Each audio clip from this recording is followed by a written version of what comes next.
और कैसे हैं आप सभी लोग। उम्मीद करता हूं कि सभी अच्छे होंगे। आज बात कर लेते हैं कि यूपी में सिविल जज कैसे बनते हैं। जो जज के लेवल पर डायरेक्ट एंट्री होती है एग्जाम के थ्रू, तो आखिर उसका क्या प्रोसेस है, क्या एलिजिबिलिटी है और फिर सिलेबस क्या है। अगर एग्जाम होता है तो फिर सिलेबस क्या है, इसको भी आज अच्छी तरीके से क्लियर कर लेते हैं। जितनी भी ऐसे स्टूडेंट हैं जिनका अपना सपना जज बनना है, या तो तैयारी शुरू कर चुके हैं या तैयारी शुरू करने वाले हैं, तो एक सही चीज है कि उसके बारे में एक अच्छा नॉलेज होना चाहिए जिसके बेस पर आप तैयारी अपनी शुरू करें। देखिए, मैं हमेशा कहता हूं कि ये दो चीजें वेस्ट कभी मत करना, अपना टाइम और अपना पैसा। ये दोनों चीजें बहुत इंपॉर्टेंट है, और जिसमें सबसे इंपॉर्टेंट है आपका टाइम। क्योंकि टाइम चला गया तो आप इसे अपने पैसे से भी वापस नहीं ला सकते हैं। अच्छा टाइम ला सकते हैं लेकिन उस टाइम को वापस नहीं ला सकते। और कुछ चीजें टाइम पर ही होती हैं, जब टाइम निकल जाता है फिर वो चीजें नहीं हो पाती हैं। तो इस चीज को ध्यान में रखते हुए अपने सपने को पाने के लिए मेहनत करो, और जो भी उसके लिए छोड़ना पड़े, क्या दिक्कत है, साल 2 साल छोड़ दो, कोई दिक्कत नहीं है, छोड़ दो। बस अपना जब टारगेट पूरा हो जाए, सपना पूरा हो जाए, फिर तो जिंदगी में सब कुछ कर लोगे, अच्छी खासी लाइफ जी लोगे, जो करना है वो करोगे, कोई दिक्कत नहीं है। तो चलिए फिर से एक बार समझ लेते हैं इसको। देखिए, यूपी में सिविल जज के लिए डायरेक्ट एंट्री होती है। यूपीपीएससी होता है, Uttar Pradesh public service commission, जो यूपीपीसीएस का भी एग्जाम कराता है, वही सिविल जज का एग्जाम कराता है। जबकि कुछ राज्यों में वहां के हाईकोर्ट एग्जाम करवाते हैं, जबकि उत्तर प्रदेश में ऐसा नहीं है। उत्तर प्रदेश में यूपीपीएससी ही एग्जाम कराता है, और एग्जाम कराने के बाद इंटरव्यू कराता है, और फिर जाकर आपको फाइनल सिलेक्शन देता है।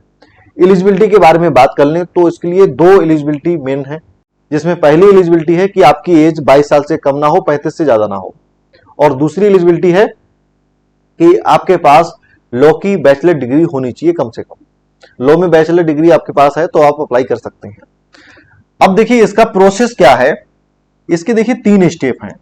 आपका पहला स्टेप है इसका प्री एग्जाम, दूसरा स्टेप है इसका मेन एग्जाम, और तीसरा स्टेप है इसका पर्सनालिटी टेस्ट या कहें इंटरव्यू। ये 3 स्टेप से आपको गुजरना होगा, और जब आप तीनों स्टेप में क्वालिफाई हो जाते हैं तब बनते हैं कौन, जज। 2 एलिजिबिलिटी और 3 ये स्टेप, ये हमेशा याद रखो। अब इन तीनों स्टेप को अच्छे तरीके से समझ लेते हैं डिटेल में। जैसा कि प्रीलिम्स एग्जाम जो आपका होता है, इसमें 2 पेपर होते हैं।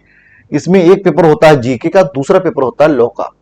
अब देखिए, यहां पर एक चीज जरूर ध्यान में देना कि यहां पर केवल ऑब्जेक्टिव टाइप का आपका पेपर होता है, मतलब आपको लिखना कुछ भी नहीं है, केवल टिक करना है। और लॉ का पेपर भी टिक करने वाला होता है। लॉ का पेपर आपका 300 मार्क्स का होता है, और ये जीके का पेपर आपका 150 मार्क्स का होता है। तो टोटल मिला के आपके हो जाते हैं 450 मार्क्स।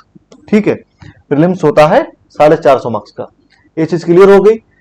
जीके में आपको क्या पढ़ना है, इसके लिए आप चाहें तो पूरा डिटेल में मैं नेक्स्ट सेशन में आपको बता दूंगा। अगर आपको जरूरत है कि एक एक पॉइंट में बताइए कि जीके में क्या पढ़ना है और लॉ में क्या पढ़ना है, लेकिन यहां पर अभी हम केवल एग्जाम पैटर्न को समझ रहे हैं, इसलिए मैं आपको शॉर्ट में बता रहा हूं। और फिर इसके बाद आता है आपका मेन एग्जाम।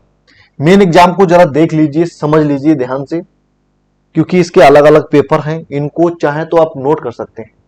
ठीक है, शॉर्ट में बता रहा हूं, इसमें ज्यादा डिटेल में नहीं बताऊंगा, लेकिन आपको एक बार एग्जाम पैटर्न समझा दे रहा हूं, कितने पेपर होते हैं ये समझा दे रहा हूं डिटेल में। जैसे कि मैंने बताया, आप लोगों को जरूरत है तो बता देना, मैं डिटेल में भी बता दूंगा। देखो, इसमें टोटल आपके 6 पेपर होते हैं, और जो 6 पेपर होते हैं ये सब सब्जेक्टिव टाइप के होते हैं। यहां पर लिखना होता है, यहां पर टिक करने वाली कोई चीज नहीं होती है। यहां पर आपको क्या करना है, लिखना है। एक पेपर होता है जीके का 200 मार्क्स का, बाकी आपके 3 पेपर होते हैं लॉ के। ये देखिए, तीनों पेपर आपके लॉ के होते हैं। आप इनको नोट कर लें, समझ लें ध्यान से, क्योंकि ये चीज सबसे इंपॉर्टेंट है। एक जीके के अलावा 3 लॉ के पेपर होते हैं, और इसके अलावा एक इंग्लिश का और एक आपका हिंदी का पेपर होता है। इंग्लिश का जो पेपर होता है वो 100 मार्क्स का होता है, और वैसे ही जो हिंदी का पेपर होता है वो भी 100 मार्क्स का होता है। बाकी आपके जो मतलब 4 पेपर हैं ये आपके 200 मार्क्स के होते हैं। तो देखिए, आपका ये 3 पेपर हो गए 200 के, तो 600 मार्क्स का आपका क्या आ गया, लॉ, और 200 का आपका आ गया है जीके, और 100 के आपके आ गए हैं इंग्लिश और हिंदी। तो 100 इंग्लिश और 100 हिंदी, तो टोटल कितना हो जाता है, 600 और जीके 200, 800 और 200, 1000। तो यहां पर आपका जो मेन एग्जाम होता है वो 1000 मार्क्स का होता है। ठीक है, ये चीज भी ध्यान रखना, इसको नोट कर लीजिए। और जब आप इसमें क्वालिफाई हो जाते हैं, जब आप इसमें क्वालिफाई हो जाते हैं तो फिर क्या होता है, फिर आपका आता है इंटरव्यू, या आप कहें उसे पर्सनालिटी टेस्ट। ये कितने मार्क्स का होता है इसको भी समझ लीजिए। आपका पर्सनालिटी टेस्ट जो होता है ये भी 100 मार्क्स का होता है। अब फिर जैसे ही आप इंटरव्यू देने जाएंगे फिर बात आ जाती है 100 मार्क्स की। अब वो 100 नंबर में से वहां पर इंटरव्यू लेने वाला बोर्ड आपको जितने भी नंबर दे, 20, 30, 40, 50, 60, 70, जो भी नंबर दे उनको जोड़ा जाएगा, और जो आपके मेन एग्जाम में नंबर आए हैं उनको जोड़ा जाएगा। इन दोनों को जोड़कर फिर आपके मार्क्स के अकॉर्डिंग आपको फाइनल रिजल्ट में सिलेक्ट किया जाता है, नहीं किया जाता है ये फिर तय किया जाएगा। क्योंकि इन्हीं के बेस पर आपकी लास्ट की कट ऑफ तय होती है कि आखिर मेंस एग्जाम में कितने नंबर लाने वालों को हम ले लें, और फिर इंटरव्यू में कितने नंबर लाके मेंस और इंटरव्यू में जोड़कर फिर देखा जाएगा कि ये व्यक्ति सही है या नहीं है। अब यहां पर पहले से कुछ भी डिसाइड नहीं होता है, हर साल अलग अलग कट ऑफ जाती है। आप अपनी तैयारी रखें, बाकी डिटेल में चाहिए आप बता देना मुझे, मैं डिटेल में भी एक एक पॉइंट वाइज आपको सिलेबस समझा दूंगा। लेकिन हाँ, पेपर का पता रहना चाहिए, मोटे तौर पे कितने पेपर होते हैं, किसके बारे में क्या पढ़ेंगे ये भी पता होना चाहिए। ये चीज आपकी सबसे इंपॉर्टेंट चीज है।